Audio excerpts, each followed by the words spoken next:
El espacio, tal como lo imaginábamos, ya no existe. A lo largo de toda nuestra historia, la humanidad miraba hacia arriba y veía lo mismo. Un vacío infinito y tranquilo. Un fondo pasivo e inmutable para nuestras actividades. Pero eso era solo un hábito, y ya no refleja la realidad física. El espacio alrededor de la Tierra dejó de estar vacío. En los últimos 60 años, lo hemos convertido en un entorno denso y dinámico. Ya no es solo un fondo, es un sistema. Y cada nuevo objeto lanzado afecta a todo lo demás.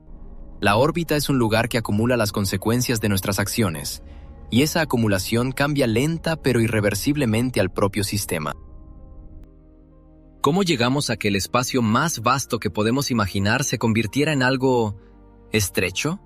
¿De qué manera una moneda común en órbita puede transformarse en un dispositivo similar a un explosivo? ¿Y qué es ese punto de no retorno después del cual el cosmos comienza a destruirse a sí mismo, desencadenando una reacción en cadena? Eso es precisamente lo que intentaremos entender. Y esto no afecta solo a ingenieros o astronautas. La civilización moderna depende de manera crítica de los satélites, los sistemas de navegación en aviones, camiones y en tu teléfono, la sincronización de las transacciones financieras, el funcionamiento de las redes eléctricas, las predicciones meteorológicas. En realidad, la lista es mucho más extensa. Casi cualquier sistema complejo, desde el transporte marítimo hasta las telecomunicaciones, está vinculado a esta infraestructura invisible que flota sobre nuestras cabezas. Perderla no provoca un colapso instantáneo, como en las películas. Es una falla en cascada.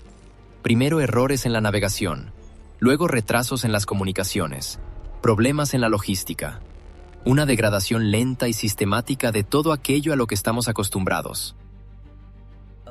Entonces, si el espacio ya no está vacío y nuestra vida depende de él, ¿qué es lo que realmente lo llena? La respuesta se mueve a 8 kilómetros por segundo y no perdona errores. Entonces, ¿qué hay en ese espacio que solemos llamar vacío? La respuesta es nuestro propio pasado. En más de 60 años de exploración espacial, no solo hemos dejado aparatos funcionando allá afuera, también abandonamos etapas de cohetes, carcasas desprendidas, herramientas que algún astronauta perdió, tornillos, tuercas e incluso partículas de pintura. Y, por supuesto, restos de explosiones accidentales y deliberadas. Desde la Tierra se monitorean constantemente decenas de miles de objetos más grandes que un teléfono inteligente. Pero eso es apenas la punta del iceberg. Cientos de miles de fragmentos más pequeños, del tamaño de una moneda, ya están por debajo del umbral de detección. Y millones de partículas capaces de perforar un traje espacial son imposibles de catalogar. Simplemente existen.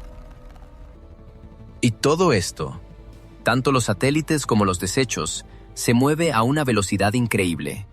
Aproximadamente 8 kilómetros por segundo. Eso es 10 veces más rápido que una bala disparada desde un rifle. A esa velocidad, las leyes de la física que conocemos en la Tierra comienzan a comportarse de forma distinta. Una colisión no es simplemente un golpe. Toma una moneda común. En tu bolsillo es completamente inofensiva. Pero si la lanzas a la velocidad orbital, su energía cinética se vuelve comparable a la de un artefacto explosivo. Al impactar con un objetivo, esa energía se libera de inmediato. No ocurre una colisión, sino una explosión que vaporiza tanto la moneda como parte del objetivo, transformándolos en una nube de plasma incandescente y miles de fragmentos más pequeños. Cada uno de esos fragmentos es una nueva bala. La amenaza no desaparece, se multiplica. Esta idea, que el espacio exterior podría empezar a generar amenazas por sí mismo, no es nueva. Ya en 1978, un astrofísico de la NASA llamado Donald Kessler publicó un estudio que en ese momento parecía ciencia ficción. Calculó que si la densidad de objetos en la órbita terrestre baja alcanzaba un cierto umbral crítico, se desencadenaría una reacción en cadena. Las colisiones generarían escombros más rápido de lo que estos podrían quemarse en la atmósfera. Cada choque aumentaría la probabilidad del siguiente. Durante décadas, esta teoría permaneció como una hipótesis. La frecuencia de lanzamientos era baja y había pocos satélites. El espacio era lo suficientemente amplio para todos. Pero luego la economía cambió. surgieron megaconstelaciones de satélites como Starlink. Su lógica es impecable desde el punto de vista comercial. Producción masiva de dispositivos, lanzamientos económicos y cobertura global de Internet. Esto abrió el espacio para el comercio como nunca antes. Sin embargo, desde la perspectiva física, miles de nuevos satélites en las mismas altitudes representan una concentración extrema del entorno. La órbita terrestre baja no es un océano sin límites, sino más bien un conjunto de autopistas estrechas y congestionadas. Y mientras más vehículos circulan, mayor es la probabilidad de un accidente. La órbita dejó de tolerar imprecisiones.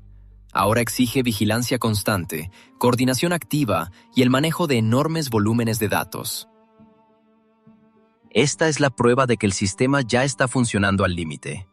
En un reciente periodo de 6 meses, solo los satélites de Starlink realizaron más de 25.000 maniobras para evitar colisiones. 25.000 veces. La automatización o un operador en tierra cambiaron la trayectoria de un satélite para evitar una catástrofe. Esa cifra por sí sola resulta impactante, pero lo que realmente asusta es que es más del doble que el número registrado en los 6 meses anteriores. El crecimiento no es lineal, es exponencial. Desde que comenzó a operar en 2019, el total de estas maniobras superó las 50.000. Más precisamente, al momento de grabar este video, ya son muchas más, porque la velocidad solo aumenta. Las previsiones indican que para el final de esta década, solo esta constelación tendrá que realizar cientos de miles de maniobras evasivas cada 6 meses. Y eso sin contar los proyectos similares de otras compañías y países que ya están en camino. Pero todo esto son solo cifras. Ahora veamos qué sucede cuando no ocurre ninguna maniobra. El 10 de febrero del año 2009, a una altura de casi 800 kilómetros sobre Siberia, se encontraron 2 objetos. Uno era un satélite comercial activo de comunicaciones, Iridium 33, con un peso de 600 kilogramos. El otro era un satélite militar soviético fuera de servicio, Cosmos 2251, con un peso cercano a 1 tonelada. Se impactaron a una velocidad de 11,7 kilómetros por segundo. Nadie esperaba esto. Los sistemas de monitoreo no emitieron ninguna alerta. En un instante, 2 objetos completos se convirtieron en una nube de miles de fragmentos rastreados y un número desconocido de piezas más pequeñas. Fue el primer caso en la historia de una colisión entre 2 satélites artificiales. Estos fragmentos no han desaparecido. Todavía permanecen en órbita. A esa altitud, la atmósfera es demasiado tenue y la caída natural de los desechos puede tardar décadas, incluso siglos. La nube de escombros producida por aquella única colisión se ha extendido, contaminando una capa entera del espacio orbital. Y hoy, más de 10 años después, los operadores de otros satélites se ven obligados a maniobrar regularmente para evitar los fragmentos de Iridium y Cosmos. Un solo incidente generó miles de amenazas a largo plazo. ¿Qué ocurrirá cuando la densidad de basura espacial sea tan alta que estas amenazas empiecen a provocar sus propias colisiones? ¿Qué pasará cuando este proceso se vuelva autosostenible, iniciando una reacción en cadena, incluso si dejamos de lanzar cualquier objeto al espacio? Este fenómeno tiene un nombre. Se le conoce como el síndrome de Kessler. No es ciencia ficción, sino un modelo físico desarrollado por el científico de la NASA Donald Kessler en 1978. Él calculó que, al alcanzar cierta densidad de objetos en órbita, las colisiones empezarían a generar fragmentos más rápido de lo que estos se desintegran en la atmósfera. Y en algún momento, este proceso se volvería autosostenible. Un momento. Lo repito, autosostenible. Eso significa que continuará incluso si dejamos de lanzar cualquier misión espacial para siempre. La órbita comenzará a devorarse a sí misma, y ya no habrá nada que podamos hacer al respecto. Esto no es solo un punto hipotético en un futuro lejano. Ya podemos ver cómo el sistema comienza a alimentarse a sí mismo. Cada satélite en funcionamiento es un futuro fragmento. Está obligado a realizar maniobras de evasión constantemente, lo que consume combustible valioso. Y en cuanto se acaba el combustible, el satélite se vuelve ingobernable. Un satélite sin combustible se convierte en un objeto pasivo, incapaz de esquivar colisiones. Varias toneladas de metal que simplemente esperan su momento para formar parte de una nueva nube de escombros. El resultado del síndrome de Kessler será que las altitudes orbitales más necesarias para nosotros se volverán prácticamente inutilizables. No solo peligrosas, sino económicamente inviable. Lanzar satélites a esas alturas, que cuesta cientos de millones de dólares, será como estacionar un deportivo nuevo en pleno epicentro de un bombardeo de artillería. Estamos construyendo con nuestras propias manos un muro impenetrable de basura alrededor del planeta. Y sería solo la mitad del problema si este vertedero se llenara únicamente por accidentes fortuitos. Pero nosotros añadimos leña al fuego de forma consciente. A propósito, estamos hablando de pruebas de armas antisatélites. La escena es así. Un país decide mostrar su poder militar. Lanza un misil interceptador contra uno de sus viejos satélites fuera de servicio. El misil da en el blanco. Un solo objeto controlado se transforma en una nube de miles de fragmentos fuera de control. En las noticias, esto se presenta como un triunfo tecnológico. En realidad, es un acto de vandalismo global. Estos fragmentos no se quedan sobre el territorio del país que realizó la prueba. No reconocen fronteras políticas.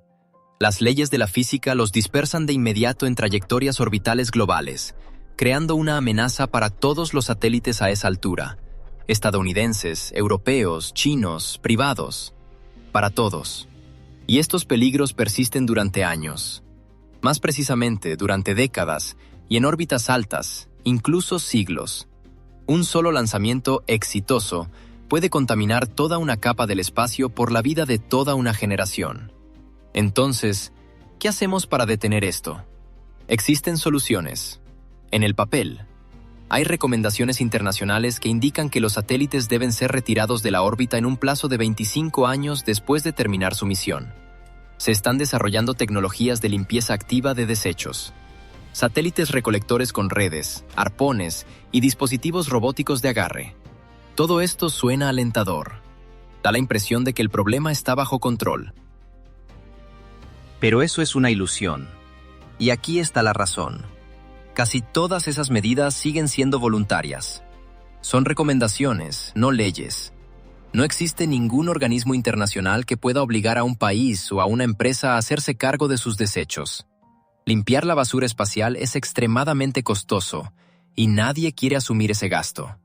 Los marcos legales que definen la responsabilidad por generar esos residuos son vagos e incompletos. Al final, la situación es que todos reconocen el peligro, pero esperan que alguien más se encargue de limpiar. El problema ya no es político, sino matemático. La cantidad de objetos en órbita crece más rápido que nuestra capacidad para rastrearlos, y mucho menos para eliminarlos. Con cada nuevo lanzamiento, con cada colisión, con cada prueba de armamento, el margen para tomar decisiones se reduce. Los operadores de satélites están atrapados. Hacer una maniobra extra significa gastar combustible y acortar la vida útil del aparato. No hacerla implica arriesgarlo todo. Nos encontramos atrapados en una trampa matemática que nosotros mismos construimos. Una trampa que obedece solo a las leyes de la física, no a nuestras buenas intenciones. Y las paredes de esta trampa se estrechan cada día más. La pregunta ya no es si se cerrará. La pregunta es ¿cuándo? ¿Y qué es lo que caerá sobre nuestras cabezas aquí, en la Tierra? Durante todo este tiempo, hemos estado haciendo la pregunta equivocada. Preguntábamos cuándo fallaría un satélite o cuándo chocarían dos fragmentos. Pero eso es como preguntar cuál gota exacta provocará una inundación. Las maniobras evasivas cada vez más frecuentes no son incidentes aislados. Son un síntoma, una señal temprana de un estrés sistémico. Todo el sistema está bajo tensión y comienza a romperse por las costuras. Para entender qué está pasando realmente, necesitamos dejar de hablar de basura espacial. Esa palabra es engañosa. Hace que pensemos en un vertedero, en algo lejano e irrelevante. Pero lo que hemos creado sobre nuestras cabezas es el primer problema ecológico a gran escala en la historia de la humanidad fuera de la atmósfera terrestre. No es un vertedero. Es como un derrame de petróleo que cubre todo el planeta. Como la tala de un bosque que nunca volverá a crecer. Tratamos a la órbita como un océano infinito donde se podían arrojar desechos y que todo lo soportaría. Pero resultó que no lo soporta. Aquí está la diferencia más importante. Cuando contaminamos el océano, este reacciona. Los microorganismos descomponen el petróleo, las corrientes diluyen los tóxicos, y la vida, lenta pero segura, recupera su espacio en décadas. El bosque vuelve a crecer después de un incendio. Pero la baja órbita terrestre no cuenta con esos mecanismos. Ninguno. No hay biología, ni química, ni condiciones meteorológicas que la limpien. Cada tornillo, cada gota de combustible, cada fragmento quedará allí por siglos, obedeciendo solo las leyes de la balística. La órbita no se cura sola. Nunca lo hará. Esto cambia todo. Pensar en la órbita como una frontera sin límites, como el viejo oeste donde cualquiera podía reclamar un territorio, es una idea del siglo XX. Hoy, la órbita es una infraestructura crítica. Igual que los puentes, las redes eléctricas o los cables de Internet en el fondo del océano. Tiene una capacidad máxima, posee límites físicos, y estamos llegando justo a esos límites. Este es el veredicto, basado en modelos matemáticos. Si el crecimiento actual de las constelaciones continúa sin medidas radicales para limpiar, el acceso a la órbita baja terrestre podría reducirse considerablemente en el transcurso de una sola generación. Más precisamente, no podría reducirse, se reducirá. Esto ya no es una predicción, es un cálculo. Y la causa no será una guerra en el espacio, ni el fallo tecnológico. La causa seremos nosotros mismos. Nuestros propios desechos acumulados bloquearán nuestro camino hacia arriba. En el mapa hay algo más que navegadores y acceso a Internet satelital. El camino hacia la Luna, hacia Marte, hacia el espacio profundo. Cualquier ruta hacia las estrellas comienza aquí, a pocas centenas de kilómetros sobre nuestras cabezas. Esta delgada capa de espacio es nuestra única puerta al universo. Y ahora estamos llenando esa puerta de basura. La posibilidad de atravesar esa puerta depende de las decisiones que se tomen, o no se tomen, en la próxima década. No contamos con siglos, ni siquiera con 50 años. Tenemos alrededor de 10 años para cambiar el rumbo. El espacio orbital no perdonará ni olvidará. No se recuperará por sí solo. Simplemente responderá conforme a las leyes de la física. Y por primera vez en su historia, la humanidad enfrenta un problema que no puede resolverse en un solo hemisferio mientras el otro lo ignora. Este es nuestro hogar común, y nuestro primer gran desafío extraterreno para demostrar madurez.